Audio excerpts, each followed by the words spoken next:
Peter Pan de James Matthew Barrie. Chapitre 12. La capture des enfants.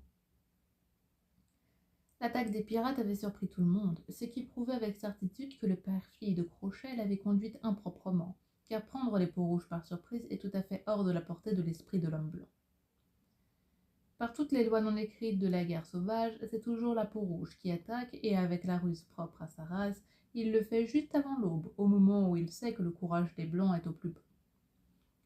De leur côté, les hommes blancs auront fabriqué une grossière palissade sur le sommet d'un terrain vallonné, au pied duquel coule un ruisseau, car si l'on est trop loin de l'eau, c'est la destruction assurée. Là, ils attendent l'assaut, les recrues sans expérience serrant leurs revolvers tout en faisant craquer les brindilles à leur passage, tandis que les vieux briscards dorment tranquillement jusqu'au moment qui précède l'aube. Tout au long de la longue nuit noire, des sauvages auront glissé dans les herbes en éclaireurs, comme des serpents, sans remuer une tige.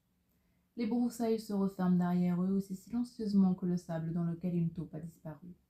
On n'entend pas un bruit, sauf au moment où ils se livrent à leur extraordinaire imitation de l'appel du coyote solitaire. À ce cri répond celui d'autres braves, et certains d'entre eux le font même mieux que les coyotes, qui ne sont pas très bons dans ce domaine. Ainsi passent les heures les plus froides, et la longue attente est horriblement pénible pour le visage pâle qui la vit pour la première fois. Mais pour l'homme d'expérience, ces atroces appels et ces silences plus atroces encore ne font que scander la marche solennelle de la nuit. Cette procédure habituelle était si bien connue de Crochet qu'on ne saurait l'excuser de n'en avoir pas tenu compte, car ce n'était nullement par ignorance. Les Picanini, pour leur part, se fiaient tacitement à son honneur, et toutes les actions qu'ils accomplirent cette nuit contrastent de manière brutale avec les siennes. Ils ne négligeaient rien de ce qui était conforme à la réputation de leur tribu. Avec cette vivacité des sens qui fait à la fois l'admiration et le désespoir des peuples civilisés, ils surent que les pirates étaient sur l'île dès le moment où l'un d'eux marcha sur un bout de bois sec, et dans un espace de temps incroyablement court, le coyote se mit de nouveau à hurler. Chaque pouce de terrain entre l'endroit où Crochet avait débarqué ses troupes et la maison souterraine était furtivement examiné par des braves qui avaient inversé l'orientation de leurs mocassins. Ils découvrirent une seule colline pourvue d'un ruisseau à sa base, de sorte que Crochet n'avait pas le choix. Il devait s'installer là et attendre jusqu'au moment précédent l'aube. Tout étant ainsi tracé avec une ruse presque diabolique, le gros de la troupe des Peaux-Rouges replia ses couvertures sur soi, et à la manière flegmatique qui est la sienne, la perle de l'humanité s'accroupit au-dessus de la maison des enfants. Attendons leur blême où il faudrait semer la mort livide. C'est ainsi que rêvant, malgré leur vigilance, aux exquises tortures qu'ils lui infligeaient au point du jour, ces sauvages confiants furent surpris par le traître Crochet. D'après les comptes rendus que donnèrent par la suite ceux des guetteurs qui échappèrent au carnage, il ne semble pas même avoir fait de pause sur le tertre qu'il ne pouvait pourtant pas, cela était certain, manquer de voir. Pas la moindre pensée d'attendre d'être attaqué n'a été découverte par tous ceux qui, du premier au dernier, ont visité son esprit subtil. Pas même celle de rester à distance jusqu'à ce que la nuit fût presque terminée. Il marcha droit au camp, sans autre stratégie que de lancer l'assaut. Que pouvaient faire les guetteurs stupéfaits, qui étaient maîtres de tous les artifices de la guerre sauf de celui-ci, sinon lui trotter après, impuissants, s'exposant fatalement à la vue, tout en poussant de poignants exemples du cri du coyote. Autour de la courageuse Listigris se tenait une douzaine de ses plus ardents guerriers, et ils virent soudain les perfides pirates fondre sur eux. Alors tomba le voile à travers lequel leurs yeux avaient regardé la victoire.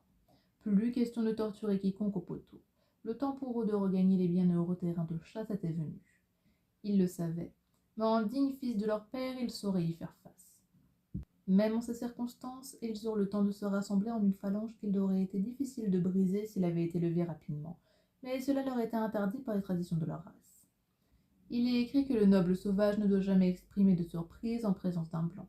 Ainsi, malgré la terreur que dut leur inspirer l'apparition soudaine des pirates, ils restèrent immobiles pendant un moment, sans bouger un muscle, comme si l'ennemi était venu sur invitation.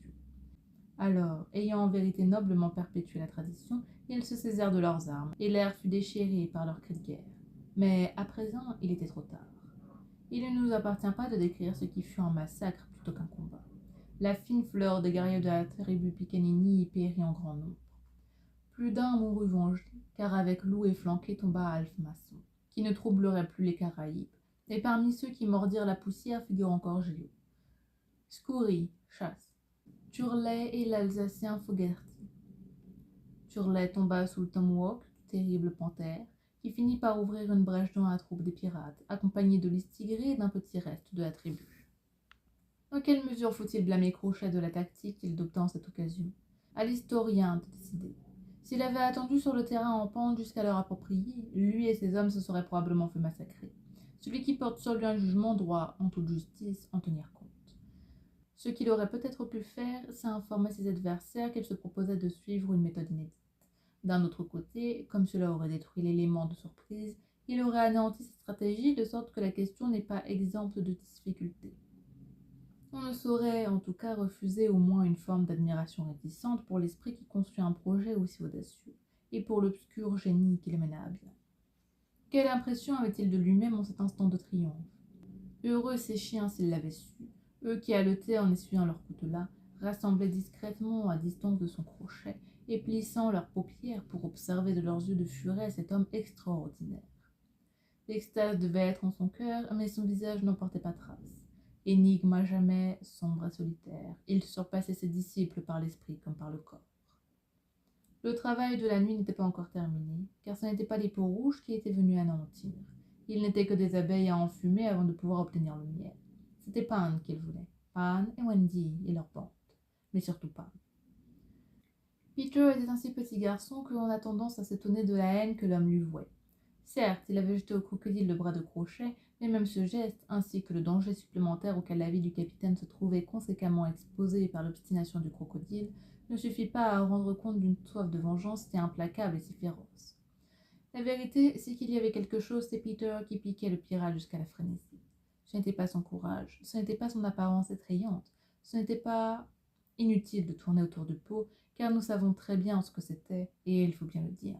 C'était la vantardise de Peter. Cela tapait sur les nerfs de Crochet, crispait sa gifle de fer et l'importunait à la nuit comme un insecte. Tant que Peter était en vie, l'homme torturé se sentait comme un lion dans une cage où un moineau se serait introduit.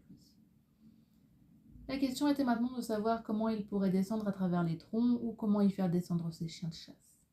Il les passa en revue d'un œil avide, cherchant les plus minces d'entre eux. Il se tortilla inconfortablement car il savait qu'il n'aurait aucun scrupule à les tasser avec des bâtons. En attendant, que devenaient les garçons? Nous les avons vus au premier choc d'armes se figer pour ainsi dire en statue de pierre. Bouche bée, appelant ton Peter à l'aide, bras tendus, et nous les retrouvons maintenant bouche close et barreaux ballants. Le vacarme au-dessus d'eux a cessé presque aussi soudainement qu'il a commencé. Il est passé comme la rafale d'un vent déchaîné, mais ils savent qu'il a, au passage, orienté leur destin. Qui avait gagné? Les pirates, écoutant avidement dans les troncs creux des arbres, entendirent la question que se posaient tous les garçons, et, hélas, entendirent également la réponse de Peter.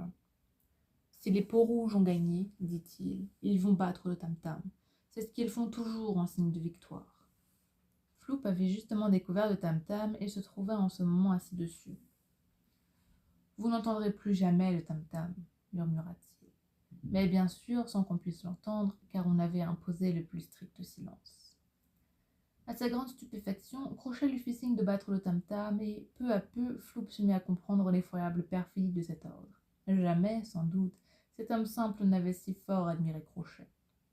Par deux fois, Floop frappa l'instrument, puis il s'arrêta pour écouter joyeusement. Les mécréants entendirent Peter crier « Le tam-tam, une victoire indienne !» Les enfants condamnés par le destin répondirent par des hurrahs qui, au-dessus, firent le miel des cœurs les plus noirs, et presque immédiatement ils répétèrent leurs adieux à Peter.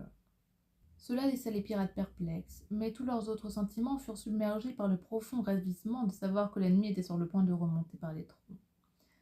Ils se souriaient les uns aux autres et se frottaient les mains. Et rapidement et sans un mot, Crochet donna des ordres. Un homme à chaque arbre, les autres en ligne, à 2 mètres d'intervalle.